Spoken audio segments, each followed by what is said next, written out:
Hi there. Thanks for joining me today for Everything Exercise. My name is Gina Breinig, and I'm a clinical exercise physiologist with a background in cardiac rehab. So today we're going to talk everything exercise. Overview of what I'll be presenting. We'll go through cardio, strength training, flexibility, and balance, the benefits and examples of each, and measuring intensity. We'll touch on fueling and hydrating, go through some general reminders, and then we'll talk about changing mindset.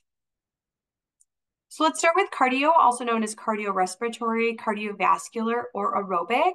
Those are all interchangeable terms, basically meaning your heart and lungs working together. So anything that gets your heart rate up, your breathing heavier, your body warm, such as walking and running, hiking, swimming, dancing. This could be yard work where you're raking or shoveling or pushing a heavy wheelbarrow or loading wood. So again, anything getting your heart rate up, your breathing heavier. We know there's a ton of physical health benefits to this, especially heart health. So essentially your heart is a muscle and it's becoming more efficient, not only when you're exercising, but also at rest. And when I say at rest, I don't mean sleeping. I mean all the time where you're sitting on your computer or washing dishes or playing with your kids. You're not being physically active on purpose. You're not getting out of breath, but just those activities of daily living. We know that your heart will be more efficient during those times as well. We know that exercise improves your cholesterol. It lowers the LDL, the bad cholesterol, that's the plaque buildup in your vessels, as well as increasing your HDL. That's the good cholesterol. We want that higher. Exercise has been shown to increase HDL. We also know there's benefits to blood pressure. So again, when you're exercising, that's the pressure on your vessel walls to get the work done. Your blood pressure won't go as high when you're exercising if you're more physically active. And also to be lower at rest. Again, that's the activities of daily living when you're not physically exerting yourself. So blood pressure, you can't feel it. That's something that you have to get measured at your doctor with blood pressure cuff. And so it's really important that you are active to keep those numbers in check and don't put as much strain on your heart if you're not active. We also know there's benefits to blood glucose. That's the sugar in your blood. It's not actually sugar, but the energy in your blood that we get from the food and drinks we consume. So when you're not active, the glucose just sits there and it gets stored over time if you're not using it, which ultimately can lead to diabetes. So when we're active, we're gobbling up that sugar in our bloodstream, preventing our risk for prediabetes or diabetes. Exercise is also great for weight control, as we know, burning calories, and helps with sleep and energy. And there's also mental health benefits. I know I feel better after I'm active. My mood is better, especially if you can get outside and get some natural light. It's also linked with higher or improved self-esteem and self-efficacy, the feeling that we can accomplish something. So we'll talk about how much and how do you measure that coming up. So general recommendation for most adults is 150 minutes per week. That's been shown to have the biggest bang for your buck. So yes, while you can do more than that, the threshold to kind of get all those heart health benefits is 150 minutes a week. So you can break that down and think of it as 30 minutes, 5 days a week, however you want to add that into your life. However, I know that's a big commitment. So if you're someone who doesn't have that much time, but you're willing to work harder, you can do vigorous intensity for 75 minutes per week, and that's been shown to have the same benefits. And I'll go into the differences between moderate and vigorous in just a second, but also want to touch on that you can do this in bouts of 10 minutes. They've measured doing it in 10-minute increments, and it's shown just to be as effective as 30 or 45 minutes, as long as you're getting up to the 75 minutes or 150 per week. You can also do a combination, do some moderate, do some vigorous to get to the intensity you need to. So I'm going to put my clinical hat on. We're going to go through some math. If this is not your cup of tea, just wait one more minute. We'll get to some easier things. But I want to dig into target heart rate if you are someone that this will resonate with. There's a scientific equation that they've calculated with testing that 220 minus your age is your max heart rate, give or take. So let's say I'm working with a 40-year-old, their maximum heart rate is 220 minus 40, so 180. And essentially that means if they were on a treadmill at an all-out sprint, they can't go anymore. They say, I'm done, I have to stop, my body won't do anymore. And I took their heart rate at that time, it would probably be around 180. So then you take that max heart rate and you times it by percentage. For moderate intensity, you're looking at 60 to 85%. So that 180 times 0.6 or 180 times 0.85. vigorous intensity at 0.85 of that max heart rate or a little higher. And yes, you can't go at 95 or 100% your max heart rate. Your body just can't sustain that. It goes into different stores of energy. You have too much buildup of lactic acid. So between 85 and 90% of that max heart rate is vigorous. So for this 40-year-old example, for moderate would be 108 to 153 beats per minute is ultimately what's that's calculating. And vigorous would be anything higher than 153 beats per minute. You can measure heart rate with exercise machines, just putting your hand on those little silver knobs. A smartwatch is a really great option nowadays, or manually, either with a radial pulse or a carotid pulse. Keeping in mind that manually might not be the most accurate if your heart is pumping very fast and you're trying to count and then times it, if you do a 10-second count times 6. Much easier way of measuring intensity is the talk test. And this is great if you're exercising with someone or in an exercise class where there's talking or walking with a friend. Essentially, if you can hold a conversation, say a full sentence or two, but you're a little breathy, you can tell your heart's pumping, you're a little out of breath, that would be a moderate intensity. Vigorous, you cannot hold a conversation. You can only get out 1 or 2 words at a time. You have to take a big breath in between every single word. That would be a vigorous intensity. And there's also something called rate of perceived exertion, RPE. Typically, it's a 1 to 10 scale, very relatable. Moderate is about 5, that medium amount, and vigorous would be 7+. So if you just ask yourself, like, what would I rate this right now between 1 to 10? If you say 5, you're in a moderate range. 7 or higher, you'd be at vigorous. You might also see a 6 to 20 scale, particularly if you're in a gym where they do rehab or therapy. And how that is measured is 6 would be like 60 as a heart rate, 20 as 200, that max heart rate. I do want to mention if you are on blood pressure medications, heart rate's not a great option. The blood pressure medications are trying to limit your heart rate and control your heart. So heart rate with a blood pressure medication is not a great idea. And in general, if you have any health concerns, you should talk to your doctor before starting an exercise plan if you're not active now, especially if you're someone who's going to be in that vigorous range and you're going from 0 to 100. Not recommended. Start slow. Talk with your doctor. I'm going to quickly just touch on HIIT, high intensity interval training. You may have heard of that, or Tabata. Basically, you're going back and forth between moderate and vigorous, and you might even have a rest in there. There's limited research on if that's better than just doing moderate or vigorous. All of it is shown to be really healthy. You can get more of that time in a shorter amount of time doing up to vigorous and then back down. I do this on the treadmill. I'll start walking at 3 and then every 30 seconds go up 0.1. So 3.1, 3.2, 3.4, or I'll do incline and I'll start at 3.5 and just add incline and I'll go up to a vigorous range just for a couple of minutes and then down. And ultimately the time passes so much faster on the treadmill because I'm also playing with the buttons and I don't have to stare at the time clicking away. So HIIT training is a great option for going back and forth between both ranges. You don't have to pick one or the other. So let's jump into strength training, also known as resistance training. This often gets overshadowed by cardio or aerobic, but there's tons of benefits to strength training. And I want to also bust some myths about it. So the obvious one is your strength in your muscles is getting stronger to do general activities of daily living, such as going up the stairs or lifting a grandkiddo, anything, carrying the groceries in, things like that. But also is a joint protection benefit. So your knees, your elbows, your shoulders are ultimately getting stronger. There's also more research coming out that those that strength train have a higher caloric burn, even again when they're at rest. That's all that time during the day when we're not being physically active on purpose. So while I'm sitting here at the computer, I'm burning more calories than maybe someone who doesn't do strength training, which ultimately helps with weight management. And there's also a huge bone density component to strength training. So not only are you strengthening your muscles, you're also making your bones stronger, less porous, which in the long run will help with breaks or falls as you get older. And there's also cardio benefits if you're doing a strength training exercise that gets your heart rate up. So I assume the lady in the picture is probably throwing this kettlebell up and back down. That's definitely going to get her heart rate up. I personally like to strength train when I'm out of breath, like doing a hot yoga where I'm doing strength and through poses. To me, that's my biggest bang for my buck. I want to talk about how you can fit in strength training. I know obviously there's machines at fitness centers, and there's pros and cons to that. One is that you have a circuit. All the machines are there for you. You can go in the circuit once or twice, and you don't really have to worry about form. It's already set up how you need it to. You just move the pin in the machine.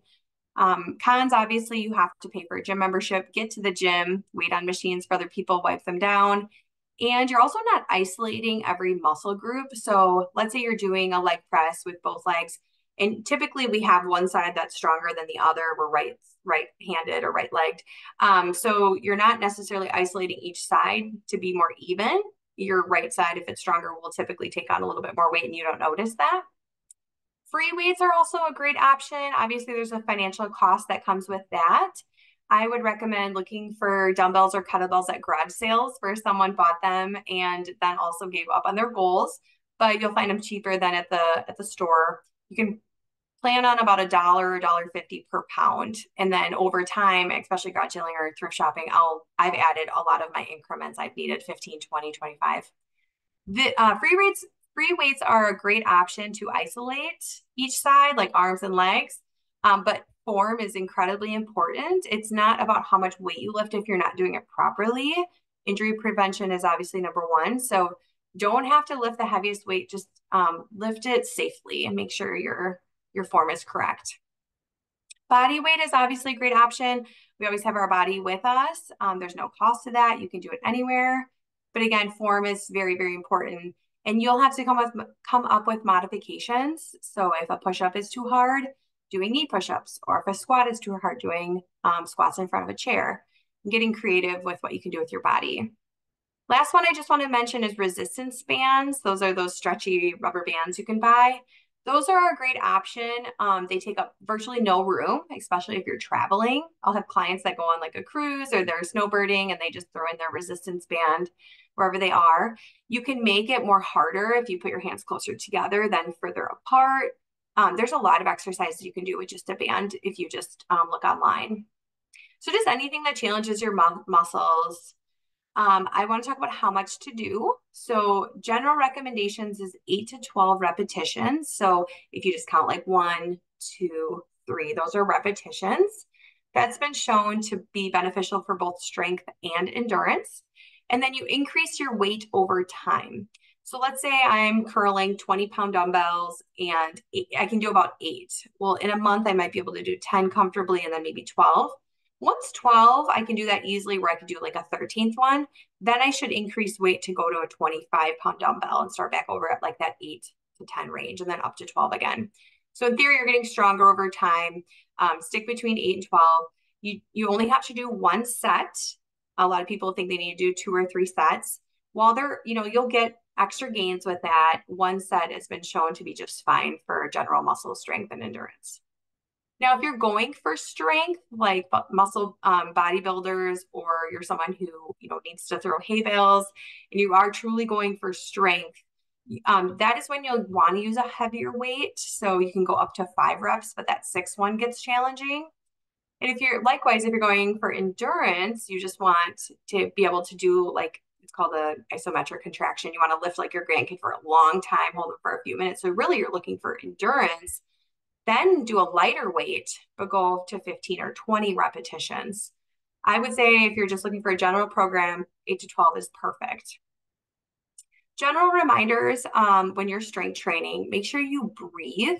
A lot of people hold their breath, especially if it's a heavier weight. Make sure that spikes your blood pressure. So make sure you're getting that breath out. Warm up. Don't just start lifting on cold muscles. Do a warm up, like a short run or walk fast or jumping jacks. Get your body warm before you lift weights. Avoid locking your joints or hyperextending.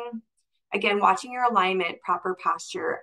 Also how fast you're lifting. So I kind of do a 2 to 1. So if I'm doing, again, a bicep curl, it's like 2 down, 1 up. Don't let gravity do the work for you. Really control that motion. And engage your core muscles. So a lot of times when we're exercising, we can purposely engage our core and use them as well to stabilize our body. Dress appropriately, especially if you're lifting heavy weights. So like proper shoes, don't wear flip-flops. Some people I know lift weights barefoot, and I'm just always worried about that. There is a ton of free YouTube videos. I personally have found maybe 10 or 12 I really like that go through the whole body with body weight, and I just sent them to my own email so I can go and click them anytime. Ultimately, you have to find out what works for you. If it's going to a gym, if it's free weights, if it's body weight exercises. So these are just the major muscle groups and some exercise examples. Feel free to screenshot this or go back and watch it.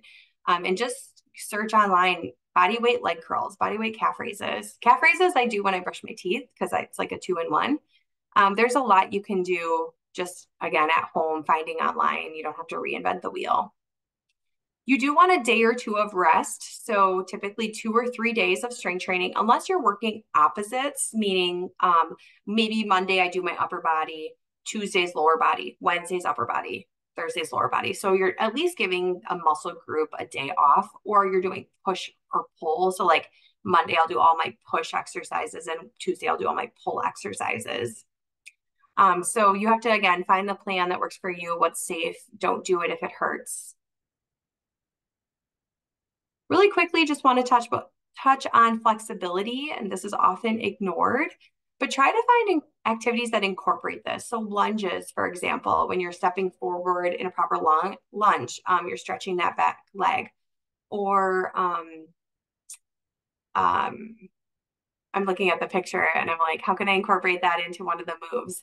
So maybe you have a dumbbell and you go back and you reach and then you pull up with a little bit of a stretch on your hamstring. So if you can try to incorporate it into some of the strength training or aerobic training you're already doing, there's a ton of benefits of being more flexible, especially joint health, prevention of low back pain. A lot of people I see with low back pain, it's because their hamstrings are so tight. I was working with someone who works at the farmer's market, and she's standing on concrete all day long. So stretching those hamstrings, again, not hyperextending your legs, improve posture and balance. Throughout the day, maybe write a Post-it note in front of you, like, how's my posture? Just remember, you gotta sit up, especially if you're a front-facing worker all day, like typing or roofing. Relaxation, when we stretch, it relaxes our body. Just overall movement. When should you stretch? After a warm up or a workout, don't stretch on cold muscles. That increases your chance for injury. Hold a stretch about 15 or 30 seconds. If you hold a stretch, it's a static stretch, but you can also do dynamic stretches. Think of like arm circles where you're going through a range of motion. Remember, no pain, no gain does not apply. If it hurts, don't do it. Don't push to the point of tension. You can actually rip your ligaments. Balance again, just incorporate this into some of the exercise you're already doing. For example, if you're doing side leg lifts for strength training, that's a great balance exercise as well. Especially if you can put your arms out with weights or something too. You can always make something more challenging. Fall prevention is obviously a big benefit of practicing balance, especially as you get older. So think about regular activities you can already do. Some of the ones I have in my notes: write your name in cursive with one of your feet, do the clock where you go up to 12, 1, 2, with your legs, close your eyes and try to balance on both feet and then just one foot. You can make things progressively more challenging. So if it's easy for you to stand on one foot and close your eyes, then maybe do a little bit of a squat or try to bend down and bend up. So purposely practice, just try to incorporate it into some of the things you're already doing. Really quickly want to touch on fueling and hydrating. This is more sports medicine, but for the general public, a lot of people think they need to eat something before they exercise. And that's really not true unless you're going to exercise for more than an hour typically. And again, everyone's different. I'm a person who does not like to eat or drink anything before I exercise. It hurts my tummy, and my body's just, I think my body's trying to process that versus trying to put my energy into my legs or arms. But my husband has to have something before he works out or he feels sick. So learn your body.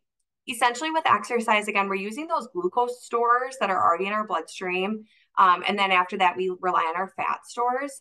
So yes, you could have a granola bar or a banana before you exercise, but it's really not needed unless you're exercising for a long amount of time. You're already going to have something in your bloodstream. Kind of think of that hour measurement.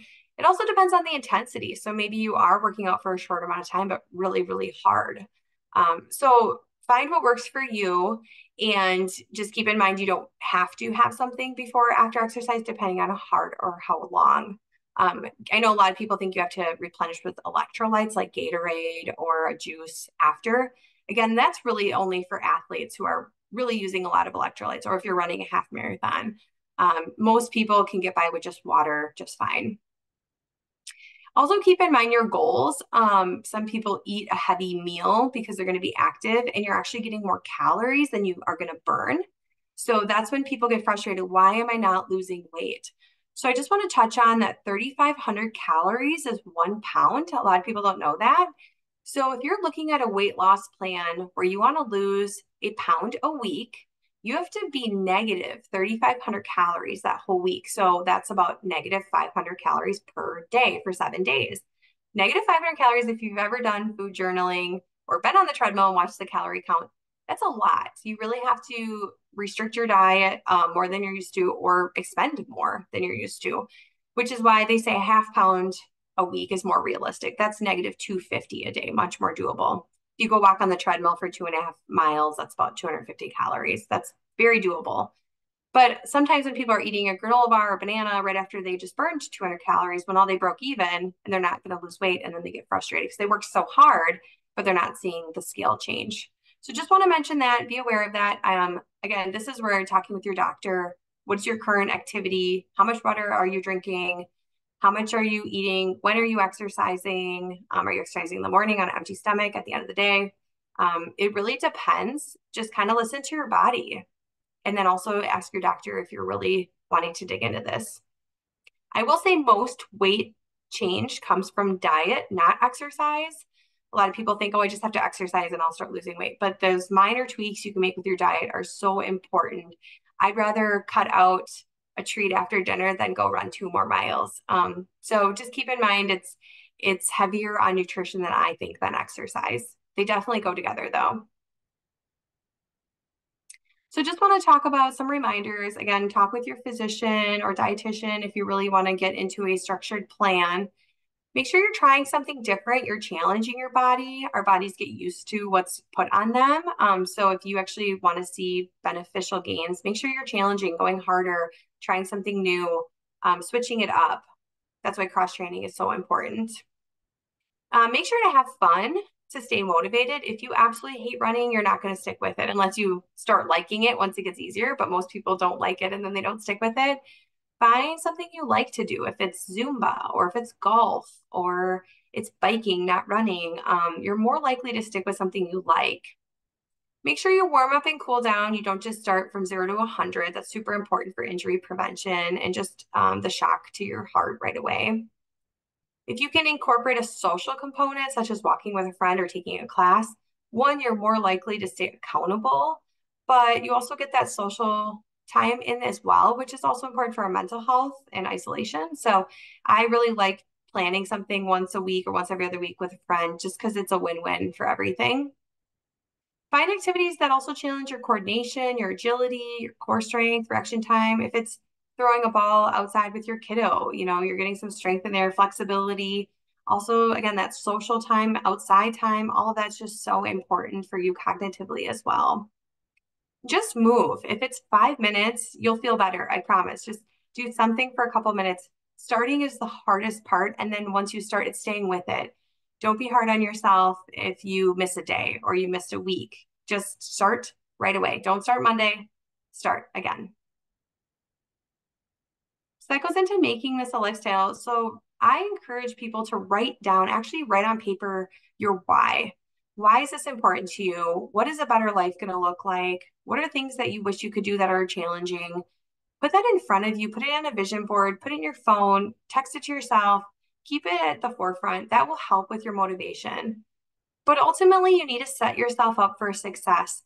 Most people fail because they set too aggressive of goals.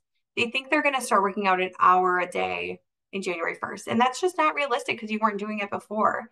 Can you fit in just 10 minutes before work or 15 minutes at lunch? Find something that's realistic. You're not going to stick with if it's too aggressive. Make a plan that's realistic for you. I personally have to work out between 5:30 and 6 because one, I don't like to get up any earlier than 5:30. and 6 o'clock my kids get up to go to school. That's just the only time during the day I can do it. If I miss that, I already commit to the day of just, it's not going to be a day I can fit this in. We are off to sports, we're off to dinner baths. It's just, I'm too tired at the end of the day. It's just not likely for me. And then there's other people who absolutely aren't morning people, can't get up in the morning and they have to do it at night. They like doing it at night when their kids go to bed. Find what works in your lifestyle. And I have to bug my husband, like, make sure I get up tomorrow, keep me accountable, put my phone in the bathroom so I have to get out of the bed to turn off the alarm, then I'm already up.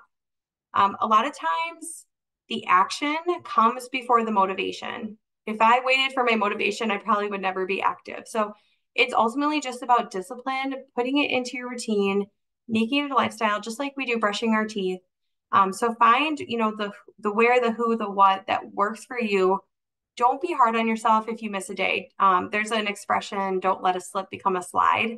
And I love that because there's days where I slip and I'm just not going to let it become a slide. And I'm going to just get back at it tomorrow. And I missed today. And that's okay. I got to get on with my day. I got to get some other things done. And that's okay. Don't let it just wreck your mood for the whole week or the whole idea of being active. Another example, I read this in a discipline book, is like waiting for water to boil. So a lot of times people give up before the water can actually boil or ice melting. So this is another example where the ice block is sitting there and it's starting to melt, but it just hasn't melted yet. People just for that threshold of it melting. So that when I think of like sometimes I'm on the treadmill, I'm not reaching my goals as fast as I want. I'm like, you know what? The ice just hasn't melted yet. It's getting there. I have to stick with it. So those are just some general reminders. I hope you found something that was helpful and resonated with you. So thank you for joining me today and good luck on your journey.